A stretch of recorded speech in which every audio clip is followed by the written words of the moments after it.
Assalamualaikum warahmatullahi wabarakatuh. Para pendengar dan peminat kaset yang tengah diputar ini, saya menyatakan rasa bahagia, rasa syukur kepada Allah dapat menyampaikan dakwah saya ini sekarang dengan kaset. Moga-moga dapat tuan-tuan putarkan, tuan-tuan dengarkan ketika tenang-tenang dengan anak-anak di rumah, atau ketika naik mobil, di mobil-mobil yang dapat memasang kaset dalam perjalanan yang jauh, sehingga kecapean dan kepenatan dalam perjalanan pun hilang karena mendengarkan suara ini. Yang akan jadi cerita saya pada hari ini adalah apa yang pernah kejadian di zaman Nabi kita Muhammad sallallahu alaihi wasallam.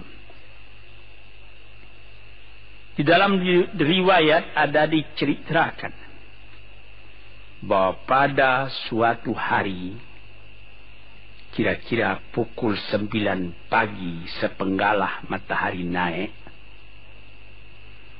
Rasulullah sallallahu alaihi wasallam berjalan dari rumahnya, dari biliknya, menuju ke dalam masjid beliau yang mulia di Madinah.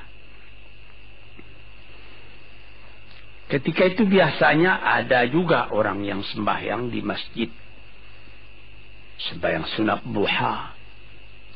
Tapi umumnya masyarakat sudah keluar dari rumahnya pagi-pagi, bekerja menurut bidang masing-masing.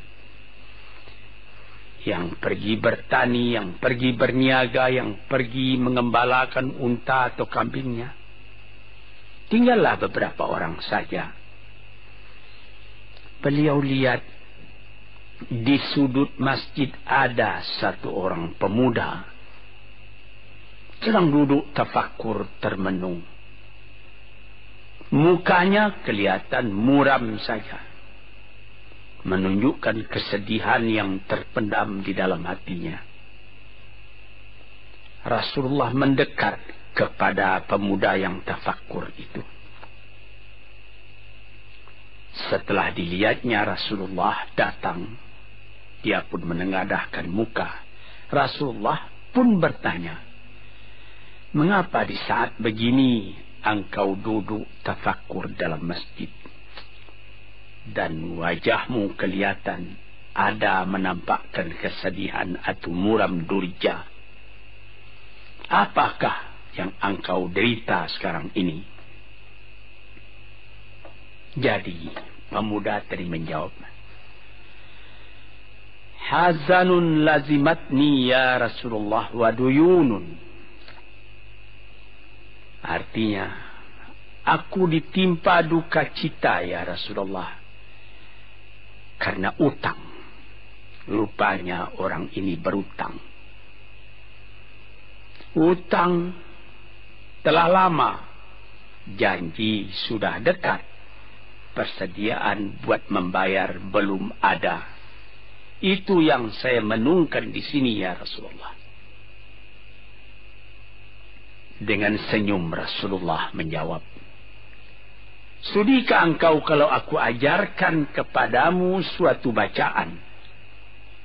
Apabila bacaan ini, yaitu berupa doa, engkau baca pagi-pagi, dan nanti petang-petang pun engkau baca pula dengan hati khusyuk, InsyaAllah hutangmu itu akan terbayar." Tentu pemuda tadi dengan besar hati menjawab, "Tentu ya Rasulullah. Aku senang sekali kalau dapat engkau ajarkan kepadaku apakah doa itu." Lalu Rasulullah membacakan, mengajarkan kepada pemuda itu doa ini. Inilah yang akan saya bacakan pula, mudah-mudahan kita semuanya dapat pula mengambil bacaan ini menjadi bacaan kita. Kita baca pagi, kita baca petang. Apa bunyinya? Allahumma inni a'udzu bika minal hammi wal hazani wa a'udzu bika minal ajzi wal kasli wa a'udzu bika minal bukhli wal jubni wa a'udzu bika min ghalabati daini wa qahrir rijal. Sebelum kita uraikan atau kita tafsirkan artinya satu demi satu, baik kita artikan secara keseluruhan lebih dulu. Artinya ialah, ya Tuhanku, aku berlindung kepada Engkau daripada ini. Lalu disebut 8 banyaknya. Yang pertama, aku berlindung kepada Engkau daripada duka cita, daripada kesusahan dan duka cita. Susah dan duka cita, sudah 2. Dan aku berlindung kepada Engkau daripada malas, daripada lemah dan malas, jadi 4. Dan aku berlindung kepada Engkau daripada bakhil, berat mengeluarkan wang, dan daripada pengecut atau penakut, sudah 6.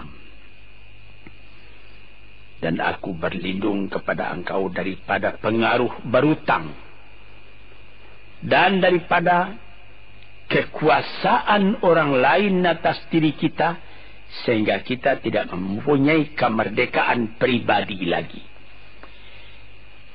Inilah 8 yang diminta kepada Tuhan. Moga-moga kita jangan diserang oleh penyakit ini.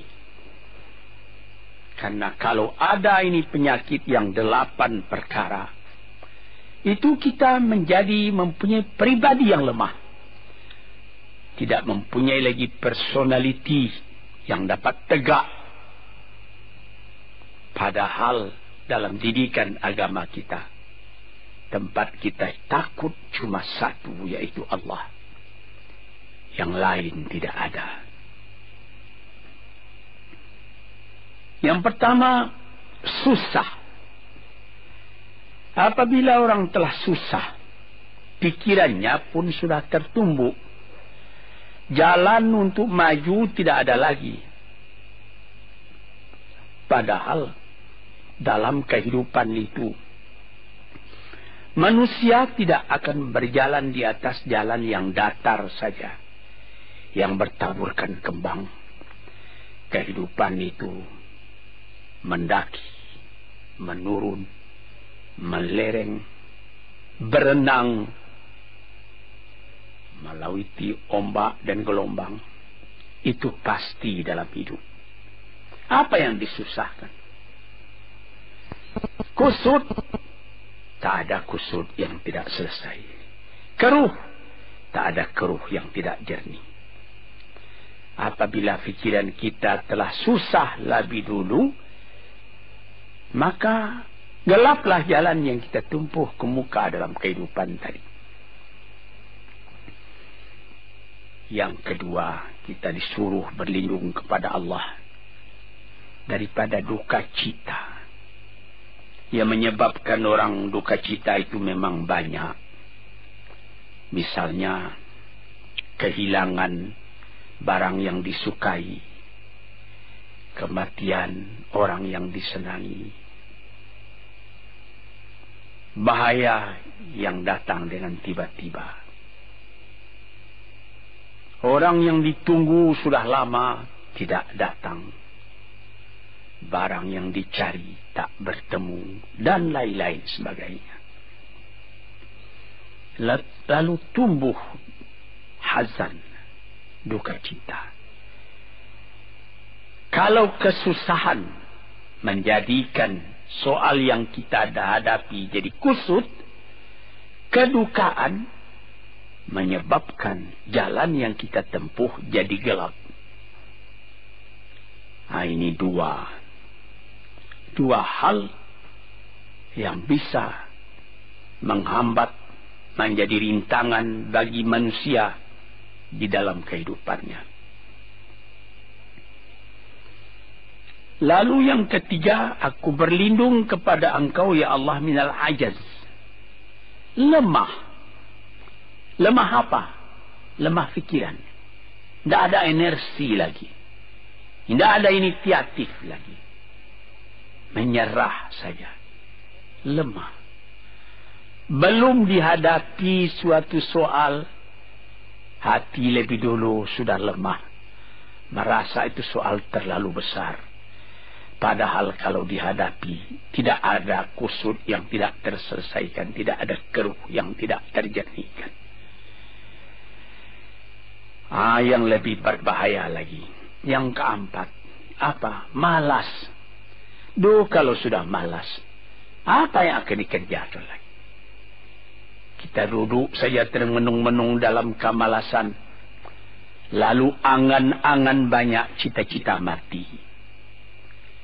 Angan-angan hendak terbang, padahal sayap tidak ada.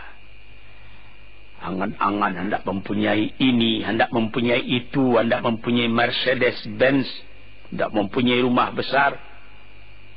Tapi ikhtiar tidak ada. Sebab itu ada pepatah dari orang tua-tua kita di zaman dulu. Dikatakannya, mati, ini di zaman penjajahan dulu nih.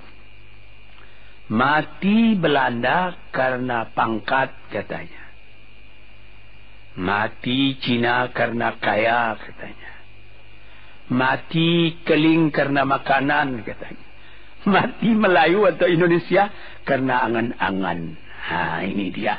Angan-angan karena malas saja. Berangan-angan. Tapi malas. Jadi tidak jadi. Dan itu membentuk juga kepada diri kita. Orang pemalas itu jalannya lunglai saja, matanya muram saja, tak jauh dia memandang.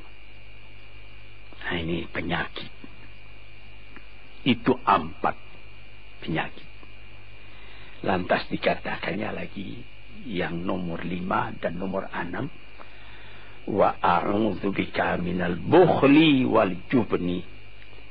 Dan aku berlindung kepada Engkau daripada bakhil dan pengecut. Ini lebih berbahaya lagi.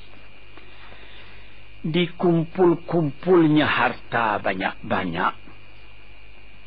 Maksudnya tadi hendak menguasai harta itu. Lama-lama dengan tidak disadarinya, harta itulah yang menguasai dia. Dia menjadi bakhil. Siang malam tidak ada kesenangan, cuma sibuk cari uang.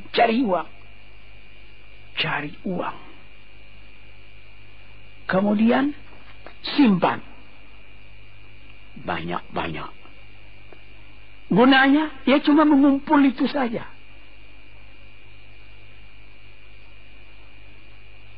Akhirnya berapa banyaknya orang yang mengumpul harta banyak-banyak, faidahnya tidak didapatnya. Saya ingat cerita dahulu 40 tahun yang lalu ketika saya masih tinggal di kota Medan. Ada satu orang kaya mengumpul harta. Terkenal dia kaya di Medan, beberapa buah rumah, puluhan rumah yang dipersewakannya. Dan ada lagi harta-harta yang lain. Dia berjalan di jalan raya kota Medan itu dengan jalan kaki pakai payung satu. Padahal orang sudah mulai membeli mobil. Entah Cadillac lah, entah Chevrolet lah. Model-model yang terkenal sebelum perang. Anaknya mengambil faidah dari kekayaan ayahnya. Dia beli mobil dengan uang ayahnya. Lalu orang bertanya, Tuan, anak Tuan sudah naik mobil, Tuan masih jalan kaki. Apa jawab si bakhil tadi? Saya anak orang miskin, anak saya anak orang kaya, katanya. Nah, inilah orang yang bukan lagi mencari harta buat menguasai harta itu, tetapi dia mencari harta buat dikuasai oleh harta itu. Yang nomor 6 lebih jahat lagi. Apa? Jubun, pengecut. Pengecut ini menjadikan separuh dari kehidupan manusia menjadi gagal. Ada pepatah orang, kalau engkau berniaga atau berusaha, meskipun modalmu tadinya tidak ada, asal engkau berani, itulah modal utama dalam hidup. Sesuai dengan pepatah Melayu atau pepatah Indonesia lama, dia katakan,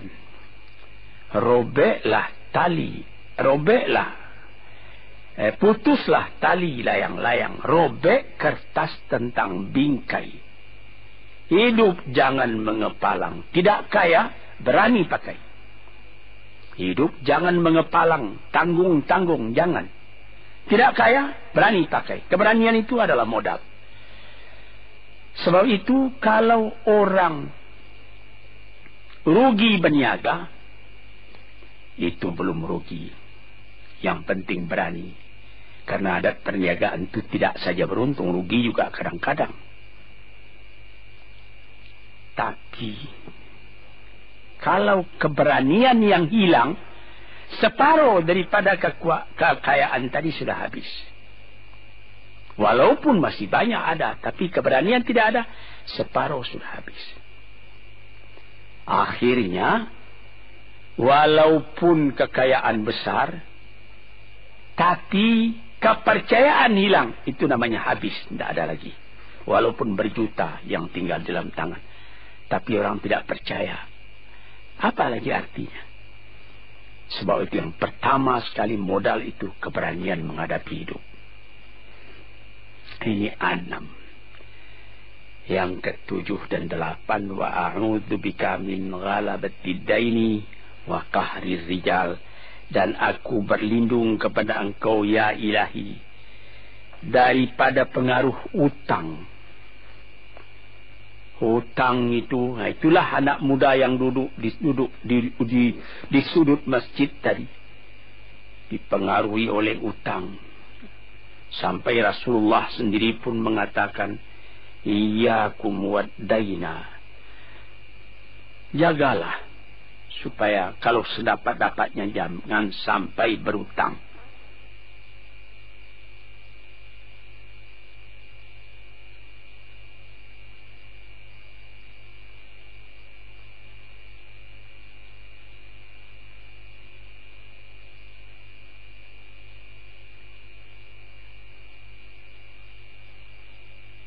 Bisa juga berutang kalau keberanian tidak ada, dan berani itu membuka jalan buat mencari bayarnya.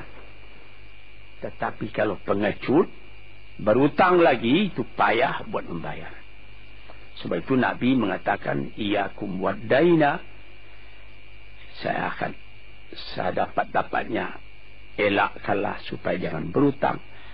Fa innahu hammun bil laili wa mazallatun fin nahari. Hutang itu susah pada malam hari, mata tidak mau tidur. Dengan apa imbangan hutang tadi, berapa utang, berapa yang akan diterima, sehingga mata tidak mau tidur malam itu memikirkan hutang. Akhirnya mazallatun fin nahari, kalau siang hari badan berasa hina, tak berani keluar dari rumah. Kota Jakarta yang begitu besar, bersilang siur, jalan-jalan raya, jalan Tamrin, Diponegoro, Imam Bonjol, Cut Mutia, dan lain-lain nama jalan. Ada orang yang jalan itu bertambah lama, bertambah kecil jumlahnya.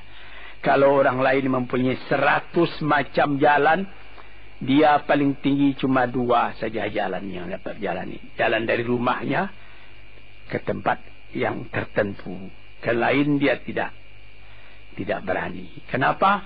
Karena ada tempat dia berhutang. Jadi dikatakan dalam hadis itu, orang berhutang malam tak mau tidur, siang malu sama orang. Takut akan ditanyai, takut akan dicari. Ataupun dia berbenam di rumah, datang orang menunggu piutang. Dia bilangkan kepada pembantunya atau kepada anaknya, katakan bapak tidak di rumah.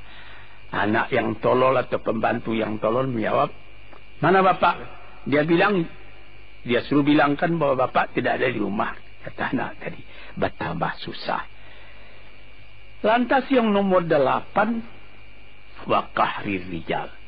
Kita tidak mempunyai lagi kemerdekaan diri buat menyatakan perasaan kita. Karena kita segan kepada orang. Kita terlalu banyak berutang budi kepadanya. Kita terlalu banyak mendapat hadiah daripadanya. Kita terlalu banyak dan lain-lain. Sehingga mulut kita jadi tertutup. Tak dapat bercakap lagi. Ditekan oleh hutang budi kepada orang tadi. Kemerdekaan diri tidak ada lagi. Inilah 8 perkara yang ditunjukkan oleh Nabi sallallahu alaihi wasallam kepada pemuda yang duduk tadi. Dapatlah kita mengambil pedoman dalam kehidupan kita sendiri bahwa yang amat penting lebih dahulu ialah kemerdekaan jiwa. Kalau sekiranya di dalam negara yang telah merdeka kita sama sekali menyorakkan, meliuk lambaikan kemerdekaan di mana saja kita pergi. Tapi banyak orang yang lupa negaranya telah merdeka, dirinya sendiri telah menjadi terjajah.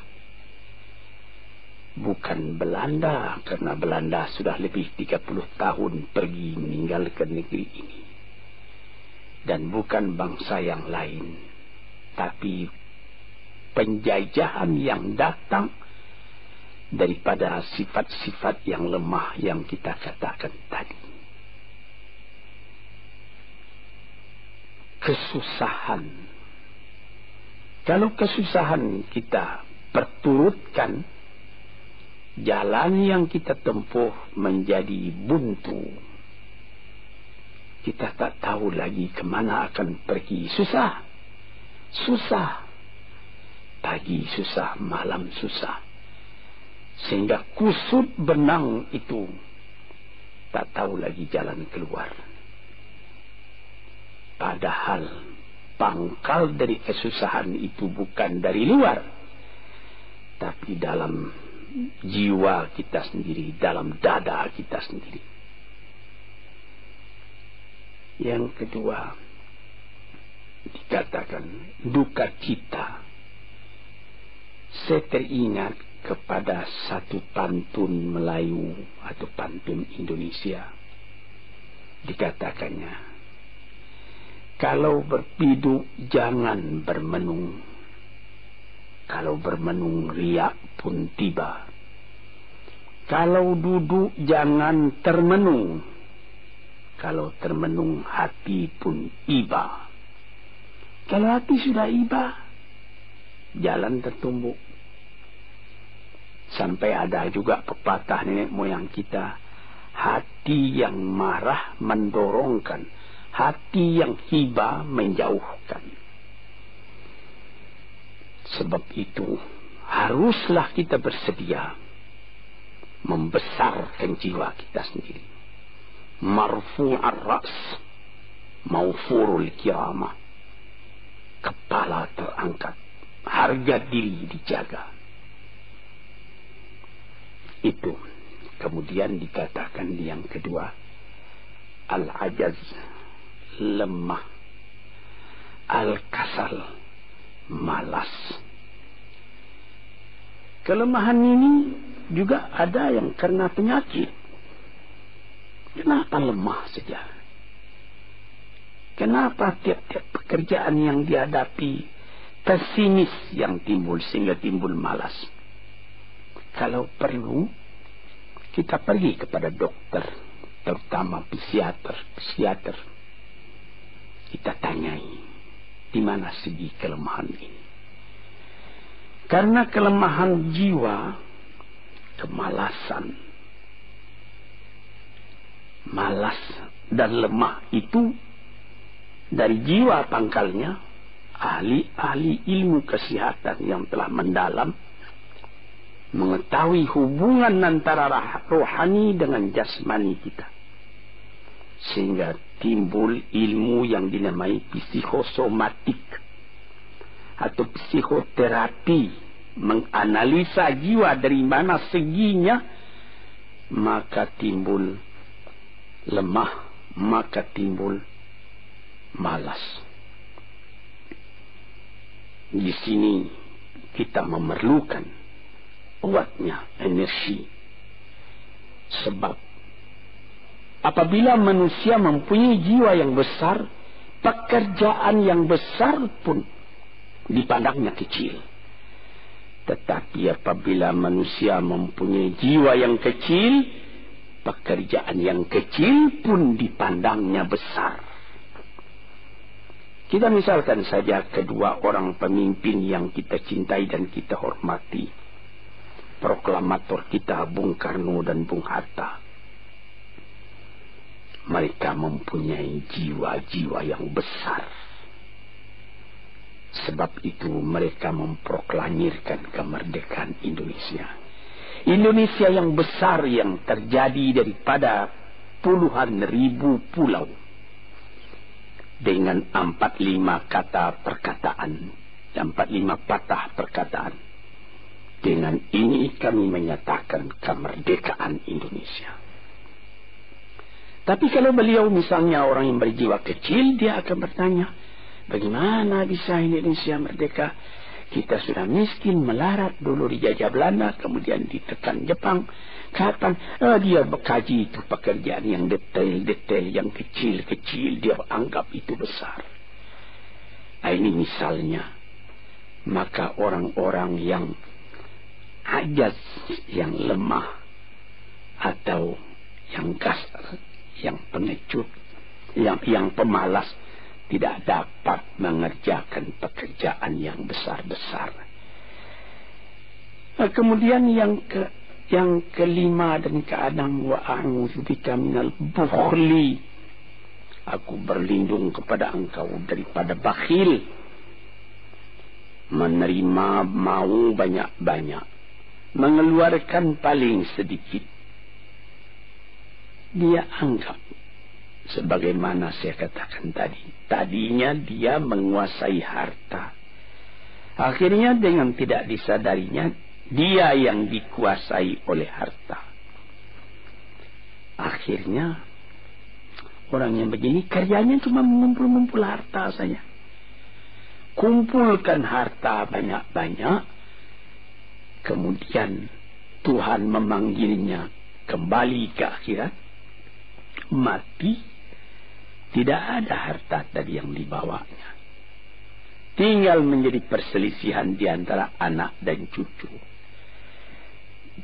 Di hari-hari yang pertama, anak tadi menangis. Ayahnya telah mati. Tapi di hari yang kedua dan ketiga, dia tidak menangis lagi.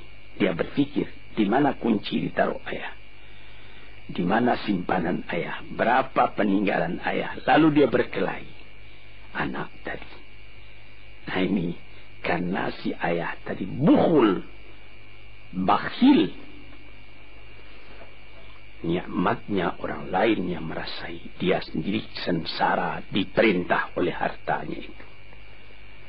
Apatah lagi yang keenam, jubun, pengecut. Dia berjalan siang, dia berjalan malam hari. Kelihatannya olehnya pohon kayu bergerak-gerak.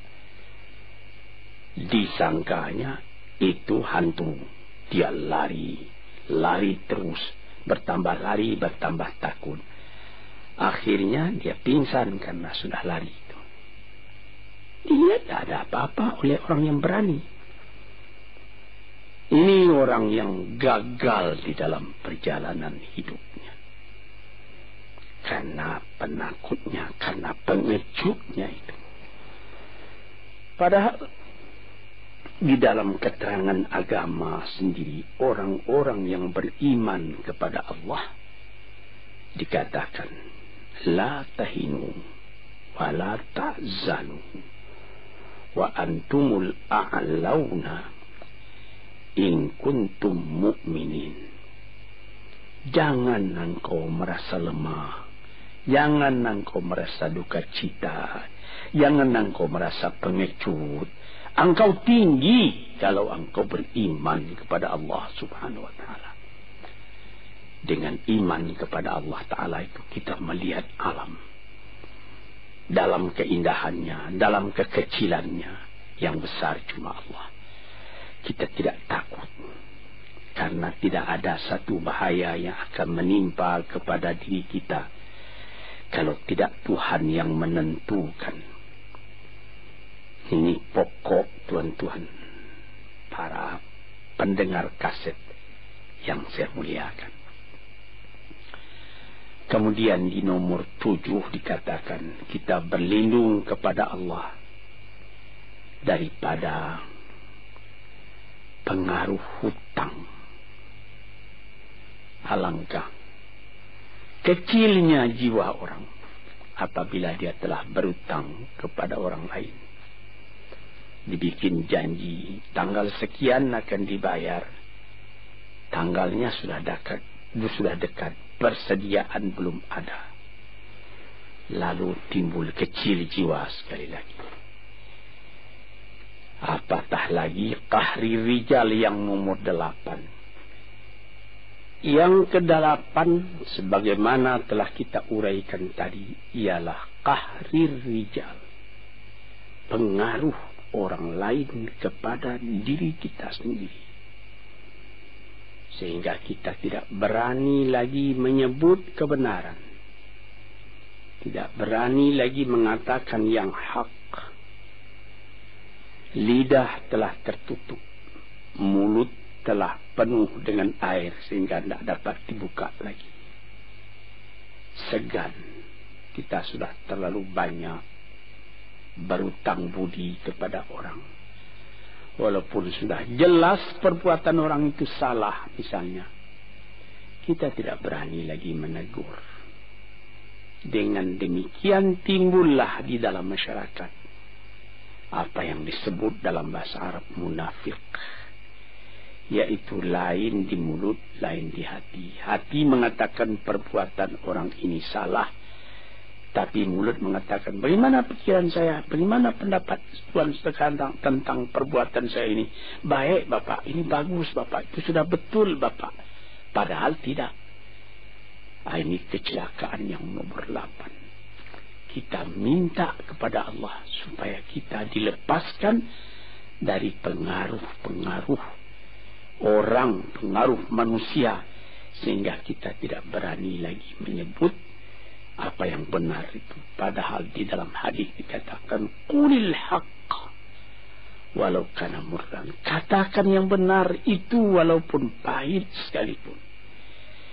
Ini murah menyebutnya, tetapi kalau jiwa sudah tertekan tidak berani menyebutnya lagi. Para pengikut kaset yang tercinta, itulah 8 perkara diperingatkan, dituliskan, diajarkan, disuruh hafal oleh Nabi kepada pemuda yang beliau dapati termenung duduk seorang diri tadi. Dengan patuh dia turuti kehendak Nabi, dia baca itu tiap pagi, dia baca itu tiap sore, dia pahamkan apa isinya. Lalu timbul energi baru dalam dirinya, semangat yang baru. Langit pun kelihatan cerah, bintang pun kelihatan berkelap-kelip, matahari pun kelihatan bercahaya, dan dia sudah melihat kehidupan ini dengan mata yang terang. Kemudian dia bertemu dengan Nabi, ya Rasulullah, saya mengucapkan terima kasih. Penyakit-penyakit tak ada pada saya lagi, utang saya sudah terbayar, dan saya akan memulai hidup yang baru. Inilah jawab dari pemuda tadi. Dan inilah jadi pedoman pula bagi kita kaum muslimin. Kalau kita terjadi pada diri kita beberapa hal, salah satu dari yang 8 perkara itu, baca doa ini pagi, baca doa ini petang, lalu berusaha. Jangan cuma berdoa, berusaha, berdoa dan berusaha.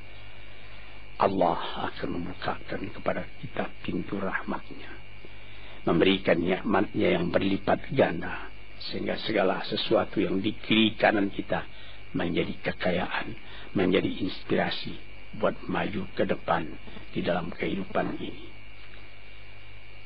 Bapak-bapak, saudara-saudara pendengar kaset yang saya muliakan, moga-moga pengaruh dari hadis ini, daripada doa ini masuk ke dalam diri saudara, dan saudara menjadi orang muslim dan merdeka yang sejati.